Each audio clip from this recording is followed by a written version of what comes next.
Sr. Presidente, se me permitem, e se me permite o Sr. Deputado André Silva, vou falar também de pé, até para o fazer nos mesmos termos em que fizeram as entidades convidadas, e embora, enfim, não traga um documento escrito, mas vou fazê-lo com o melhor que sei, que é com as minhas convicções. E queria cumprimentá-los a todos, sem exceção. Falo-ei já individualmente, tendo em conta que vou tentar responder às várias questões colocadas nas diferentes intervenções, e queria pedir antecipadamente alguma tolerância que imagino vá necessitar no final disto ao Sr. Presidente, que é o único tempo que temos para falar e, contrariamente àquilo que possa parecer, nós gostamos deste debate. Esta Casa e a tradição desta Casa faz-se disto mesmo, faz-se deste debate e de troca de perspectivas. Eu queria-vos dizer, em primeiro lugar, algumas considerações prévias. A primeira é que, permitam-me que diga que a intolerância é, em minha opinião, um dos maiores males da humanidade dos dias de hoje. A seguir é a incultura, que é um eufemismo para a ignorância, mas a seguir é a incultura. E temos todos o dever, como cidadãos e particularmente como deputados da Assembleia da República, de a combater. Eu à intolerância tenho poucas armas para poder combater. À incultura talvez tenha algumas. Temos todos que fazer o nosso papel. E vou procurar. Primeiro, há duas sociedades, foram criadas, concebidas, muito por força da influência maçónica, dois países modelares, diferentes, que é o Brasil e os Estados Unidos. E são duas sociedades absolutamente exemplares na forma como lidam com a influência da maçonaria no seu seio. Porque se criaram por força do peso da maçonaria, e o caso do Brasil, que conhecemos melhor por razões óbvias, através do Dom Pedro IV, cuja história os senhores conhecem com certeza muito melhor do que eu. Mas a verdade é que nós vamos a qualquer cidade brasileira e vemos as praças com símbolos maçónicos a serem exibidos e não ocultados, a serem assumidos e não escondidos, a serem um motivo de orgulho e não um motivo de receio. Eu quero viver numa sociedade assim. Eu não quero viver numa sociedade que pense que é mau pertencer-se, o André já saiu, o Sr. Deputado André Silva, peço desculpa, mas ao Vitória de Guimarães ou à maçonaria. Eu sou absolutamente contra o preconceito e acho, permitir-me todos que diga isto, todos assentam na existência de um preconceito na sociedade portuguesa para dizerem tudo aquilo que disseram. Pois eu não posso assentar em algo de que discordo profundamente, que é o preconceito, para poder, com base nisso, refletir, filosofar e depois legislar. Não posso, porque isso é permitir que ganhe o mal em vez de ganhar o bem. E eu não posso permitir isto. O preconceito existe, com certeza que existe, mas o preconceito combate-se com a luz, como um dos senhores disse, com o conhecimento, com a transparência. É assim que se combate o preconceito, não é com a opacidade. Portanto, dito isto, dizer também o seguinte: a proposta do PSD, que é uma proposta de alteração ao projeto de lei do PAN que tem a iniciativa legislativa, assenta em dois pressupostos base. O primeiro é que o projeto de lei do PAN, como é reconhecido e consta na sua exposição de motivos, visa entidades. Nós não conseguimos visar entidades. Não consideramos que seja sequer, devido que a legislação fuja da generalidade e abstração que é um dever da lei.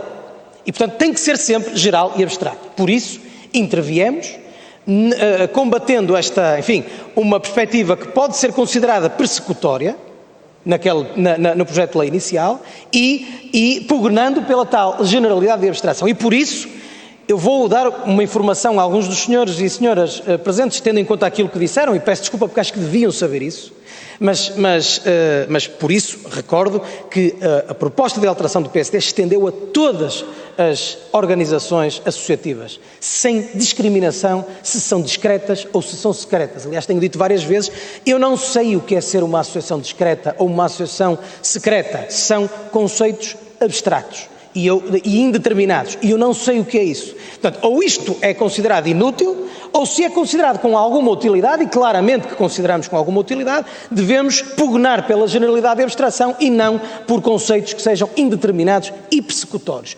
Daqui a nossa intervenção legislativa. É curta, é um inciso, mas é feita precisamente para trazer esta, enfim, vamos dizer, dignidade ao processo legislativo. Mas porque, não fujo daqui, consideramos que os propósitos essenciais são meritórios e são devidos e são importantes. Dito isto, eu tentar responder então a cada uma das considerações tecidas pelas senhoras e pelos senhores. Ao Sr. Dr. Fernando Lima, grão-mestre do Grande Oriente Lusitano, que aproveito para cumprimentar novamente, que tive a ocasião de conhecer pessoalmente, e é o único dos presentes, para além naturalmente do Dr. Carlos Vasconcelos, permita-me cumprimento, que é meu conterrâneo e alguém que conheço há muitos anos e que tenho muita alegria em poder estar com ele aqui. Dizer-lhe, Dr. Fernando Lima, que a participação das entidades aqui hoje representadas no processo legislativo é algo que traz dignidade ao próprio processo legislativo. E é algo que, como eu penso, espero que seja claro para todos, nunca nenhum dos deputados aqui presentes e nenhum dos partidos aqui representados quis evitar ou condicionar ou impedir, de forma alguma. Depois, a comparação com José Cabral. Eu confesso-vos, era melhor para mim dizer aqui duas ou três coisas genéricas e depois o processo legislativo seguir os seus termos e logo se vê. Mas eu não consigo, é superior à minha natureza. Então, quando me comparam, quando me fazem essa comparação, eu começo a transpirar, o que não se vê tanto que estamos de fato, e tenho que me levantar e falar. Pronto. Vamos a ver. A ilegalização das sociedades secretas e a proibição de pertença às sociedades secretas em democracia, disse o Sr. Dr. Inácio Lula de Gero. Não é nada disto que está aqui, o Sr. Inácio Lula de Gero, não é nada disso que está aqui em causa. E isso era o que estava em causa, e os senhores todos sabem isso. E se todos temos, uma coisa é o conhecimento, outra coisa é a adesão à verdade. E não estamos a alegar com a verdade que conhecemos, se estamos a fazer uma comparação que sabemos que não é séria. Não é séria. Porque nessa altura, o antigo regime procurava, como disse, e muito bem, perseguir todos aqueles que tentavam pôr em causa o próprio regime. O regime do Estado Novo, o Partido Comunista, a maçonaria, todos aqueles que lutavam pela democracia e outras organizações e entidades. É assim em todas as organizações, em todos os regimes totalitários. É suposto que assim seja. Não é nada disso que está aqui em causa. Não se quer nem ilegalizar, nem perseguir, nem proibir a pertença. Isso é o que quer aquele Estado do norte de Itália e que o acórdão do Tribunal Europeu dos Direitos Humanos não permitiu. E muito bem. E muito bem. Então alguém por pertencer à maçonaria ou por pertencer ao Vitória de Guimarães não pode ser deputado ou outra coisa qualquer. Era só o que faltava.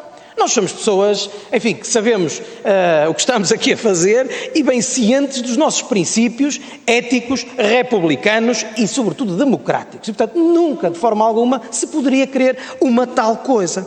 Agora, se falamos em liberdade de consciência, em liberdade de religião e em liberdade de culto, e passando a liberdade de religião e de culto à parte, permitam-me as senhoras e os senhores que diga, porque penso que não é, enfim, o culto será mais, também poderá ter que ver com aquilo a que a maçonaria se dedica, mas a liberdade de consciência, vamos a ver, o que o artigo 41 diz, a liberdade de consciência é inviolável, e depois diz que é garantido, no 6, o direito à objeção de consciência nos termos da lei. Não estamos a falar bem da mesma coisa. A objeção de consciência e a liberdade de consciência permite que um médico que é contra o aborto, a interrupção voluntária da gravidez, o pratique, ainda que ordenado pelo Estado para o qual trabalha como médico se trabalhar no Serviço Nacional de Saúde. São coisas diferentes.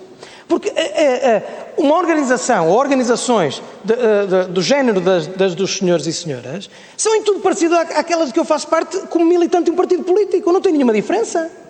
Não tem, eu estou lá por consciência, por liberdade de consciência e por liberdade de pensamento. E comungo com os que lá estejam comigo da liberdade de consciência e da liberdade de pensamento. E nenhum de nós quer que se não saiba que o somos. Até pegamos em bandeiras e vamos para a rua dizer que o somos. Estão a ver? Isto é que é democracia plena e em que ninguém é perseguido ou apontado ou desconsiderado ou menos considerado pela circunstância de pertencer a algo de que nós discordemos. E nisso eu sou um caloiro nesta casa, portanto sou muito pouco experiente e se calhar a minha experiência será sempre curta, mas Aprendi aqui já uma coisa muito importante para mim, na minha evolução como homem, e permitam-me aqui um parênteses pessoal, é que evoluo mais com o pensamento dos outros de que discordo do que com o pensamento dos meus com que concordo. Muito mais. Portanto, tudo o que sejam muros de Berlim e divisões e segregações e coisas que separam o homem do homem e a mulher da mulher são coisas que são contrárias ao caminho que temos que fazer e são sobretudo uma vitória da intolerância. E eu não posso permitir a vitória da intolerância, e comigo isso nunca vai acontecer, enquanto eu puder, e respirar e for capaz. Aqui, o que é que eu acho? Eu digo assim, eu não vou cansar-vos com nomes que os senhores sabem muito melhor do que eu, de maçons ilustres e enfim, pessoas importantíssimas para a história da humanidade. Mas temos aqui muitos. Temos aqui muitos aqui atrás de nós, não é? Que fazem parte da história de Portugal, fizeram parte de conquistas importantes para o nosso país. Em que medida é que pode haver alguma estigmatização aqui? Pergunto eu. Em que medida é que ser da maçonaria pode ser considerado cadastro em vez de ser considerado currículo? Em que medida é que, quando vivemos em liberdade plena há 46 anos, em que medida é que é preciso esconder? Eu ouço em muitas das intervenções dos senhores e senhoras uma visão romântica sobre o tempo em que a maçonaria foi perseguida, nenhum dos senhores foi perseguido, felizmente, em que a maçonaria foi perseguida, ou tê-lo-á sido aqui antes do 25 de Abril, em que a maçonaria foi perseguida, mas não é a realidade atual. E, portanto, nós não podemos nós não podemos legislar nos dias de hoje a pensar em 1128, quando foi a Batalha de São Mamede. Não podemos, porque não tem comparação. E, portanto, hoje, a plenitude democrática em que vivemos permite que nós façamos isto. E também já lá vou o porquê. Pronto. Agora, dizer assim, estou a exceder a tolerância que pedi, não é? Meu Deus, eu iria para aí a meio. Mas, enfim... Peço desculpa designadamente ou nomeadamente aos senhores deputados do Partido Socialista. Foi uma chamada de atenção, não foi o... Pois, muito obrigado. Eu vou tentar prosseguir. Pronto, depois entusiasmo-me e... Bom, enfim. Disse o Sr. Dr. Fernando Lima que não se encontra demonstrada a eficácia deste processo legislativo e a dificuldade da sua fiscalização. Vou esclarecer. A fiscalização é feita através do artigo 18, já existe, e é feita exatamente nos mesmos termos em que existem as outras obrigações declarativas dos titulares de altos cargos públicos e cargos políticos. Hoje não há nenhuma alteração, nem tem que haver. Adicionou-se uma obrigação declarativa, ou pretende-se adicionar. O incumprimento desta obrigação declarativa segue os trâmites dos demais incumprimentos já existentes na lei. É importante que saibam isto. Portanto, a fiscalização é tão pouco eficaz quanto já existe hoje na lei dos titulares dos altos cargos públicos e cargos políticos. É exatamente igual. Dizer que, disse o Sr. Inácio Ludgero, então, que a circunstância, a parte não citada do Dr. António Arnaud, a circunstância de irmãos não se assumirem deve-se ainda a preconceitos. Vou aqui reconduzir para o que já disse. Eu vi aí o livro, eu vi que traz aí, mas vou-lhe dizer outra vez, não é? Quando ele diz, os maçons, o mesmo António Arnaud, os maçons devem tendencialmente arcar com a responsabilidade cívica da sua condução com o intuito, isto é que importa, de se evitarem suspeitas sobre a maçonaria. Isto é tudo o que eu estive a dizer até aqui. Diz o Dr. António Arnaud, e bem, como o senhor citou, disse... A circunstância de alguns não se assumiram deve ser preconceitos. É uma constatação fáctica objetiva. Mas, por outro lado, isto é o que ele diz, como narrador. O que ele diz opinando é diferente. O que ele diz opinando é devemos fazê-lo com o intuito de evitar suspeitas. Eu penso que os senhores, mais do que eu, deveriam preferir a opinião do Dr. António Arnaud àquilo que ele narrou. Porque uma coisa é o que há, outra coisa é o que devia existir. O que existe e o que devia existir, na sua opinião, na dele, devia existir um rasgar um abrir o peito à sociedade e dizer, como os senhores estão aqui a dizer, eu sou. E não tem problema nenhum em ser. Aliás, tenho muito orgulho disso. E façam o escrutínio que entenderem. E digo assim, disse também, querem saber o segredo de milhões de maçons. Primeiro, recordo que estendemos nós PSD a todas as associações. Segundo, recordo que não queremos saber o segredo de milhões de maçons. Não queremos saber o segredo de nenhum maçom.